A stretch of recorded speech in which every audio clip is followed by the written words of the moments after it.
প্রথমেই জানাই শুভ জন্মাষ্টমী উৎসবের অনেক অনেক শুভেচ্ছা, অভিনন্দন ও ভালোবাসা আপনাদেরকে। আপনি সপ্তাহের 7 দিন কি কি ভোগ দেবেন নাড়ু গোপালকে, এখানে দেখুন কবে কি নিবেদন করবেন। অনেক হিন্দু বাড়িতেই শ্রীকৃষ্ণের ছোটবেলার রূপকে নাড়ু গোপাল হিসেবে পুজো করা হয়। বাড়িতে গোপাল থাকলে তার পুজোর বিশেষ বিধি আচার রয়েছে।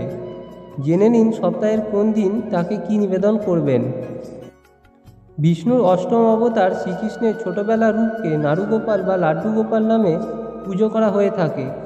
যে বাড়িতে গোপাল থাকে সেই বাড়ি তাকে পরিবারের সদস্য হিসেবেই দেখা হয়। বাড়িতে একটি ছোট ছেলে থাকলে তাকে যেভাবে আদর যত্ন করতে হয়, গোপালেরও ঠিক সেই রকম যত্নের প্রয়োজন। তাই বাড়িতে গোপাল রাখলে কিছু নিয়ম মেনে চলা জরুরি, না হলে এর অশুভ প্রভাব গোটা সংসারের উপর পড়তে পারে। সপ্তাহের 7 দিনে গোপালকে আলাদা আলাদা ভোগ নিবেদন করুন। জেনে নিন কবে কি নিবেদন করবেন নাড়ু গোপালকে। সোমবার, ননিচড়া। গোপাল নানা ধরনের মিষ্টি খেতে ভালোবাসে। সপ্তাহের প্রথম দিন সোমবার হলো চন্দ্র দেবতার দিন। এই দিনে গোপালকে ক্ষীর নিবেদন করুন।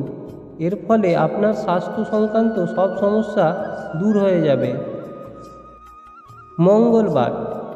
মঙ্গলবার গোপালকে লাল রঙের কিছু নিবেদন করা অত্যন্ত শুভ বলে মনে করা হয়। মঙ্গলবার হলো বজরংবলীর দিন। প্রতি মঙ্গলবার গোপালকে লাল আপেল ও বেদানা নিবেদন করুন। আপনার কুষ্ঠিতে মঙ্গল অশুভ স্থানে থাকলে এর ফলে তা কেটে যাবে। বুধবারে গোপালকে শাকরুটি ও লাড্ডুর ভোগ দিন। বুধবার হলো সিদ্ধিদাতা গণেশের দিন। প্রচলিত বিশ্বাস অনুসারে এদিন গোপালকে শাকরুটি ও লাড্ডু নিবেদন করলে জীবনের সমস্ত দুঃখ কষ্ট থেকে আপনি মুক্তি পাবেন। প্রতি বৃহস্পতিবার নাড়ু গোপালকে হলুদ রঙের ভোগ নিবেদন করুন।